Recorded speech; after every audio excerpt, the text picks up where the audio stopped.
రాజన్న సిరిసిల్ల జిల్లా ముస్తాబాద్ మండలం చిప్పలపల్లి గ్రామంలో ముదిరాజ్ సంఘ సభ్యులు ఆధ్వర్యంలో ఆలయంలోని 2 రోజుల పాటు ప్రత్యేక పూజలు నిర్వహించిన వేద పండితుల మంత్రోచ్చారణల యజ్ఞ కార్యక్రమం చేపట్టి శాంతి హోమం నిర్వహించారు. శుక్రవారం రోజున ఆలయం నుండి పుట్టబంగారం అమ్మవారిని ఆలయ ప్రవేశానికి గ్రామంలోని గ్రామదేవతలకు నిర్వహించి బైండ్ల రాజు నృత్యాలతో డప్పు చప్పుళ్లతో శివసత్తుల ఆటపాటలతో అమ్మవారిని ఆలయానికి తీసుకువచ్చి పూజలు నిర్వహించారు. ఈ సందర్భంగా ముదిరాజు సంఘ సభ్యులు మాట్లాడుతూ అమ్మవారి ఆలయంలో ఆవరణలో దుష్టశక్తి ఆవహించాయని వేద పండితులు తెలుపగా ఆలయంలోని యజ్ఞశాంతి పూజ ప్రత్యేక కార్యక్రమాలు నిర్వహించి 2వ రోజు అమ్మవారిని ఆలయం నుండి గ్రామంలో గ్రామదేవతలకు బైండ్లరాజు నృత్యాలతో శివశక్తుల అమ్మవారిని ఆలయ ప్రవేశం చేసి ప్రత్యేక పూజలు నిర్వహించామని తెలిపారు.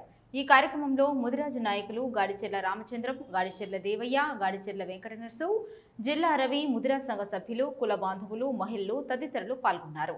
ముస్తాబాద్ మండలం చిప్పలపల్లి గ్రామంలో గత 20 రోజుల క్రితం ఒక మా కులదైవం అటువంటి పెద్దమ్మ ఆలయంలో ఒక అపశృతి జరిగింది. మరి అందుకు వేద పండితుల సూచన మేరకు నిన్నటి రోజున శాంతి హోమం చేసి సంప్రోక్షణ చేయడం జరిగింది. ఆలయ శుద్ధి కార్యక్రమాలు నిన్న చేయడం జరిగింది. మరి అదే క్రమంలో ఈరోజు 2వ రోజు అంటే పెద్దమ్మ అమ్మవారికి అనుబంధంగా ఉండే గ్రామ దేవతలు మైసమ్మ, పోషమ్మ, ఎల్లమ్మ, సారగమ్మ అనే ఏవైతే గ్రామ దేవతలు ఉంటాయో మరి వాళ్ళకు కూడా మేము ఏ పండుగ అయినా కూడా వాళ్ళను శాంతింపజేయడం అనేది ఒక ఆనవాయితీ.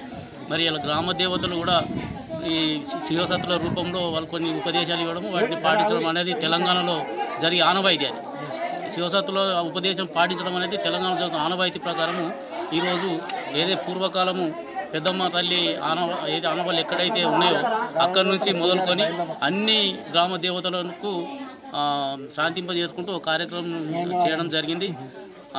బయళ్ళ కళాకారులతో, డప్పు కళాకారులతో అందరితో కూడా కుల బాంధవులు అందరం కూడా ఇవాళ పాల్గొని ఈరోజు శాంతి కార్యక్రమం చేయడం జరిగింది. దీంతో ఈ కార్యక్రమం పరిపూర్ణమైపోయిందని భావిస్తూ ఉన్నాం.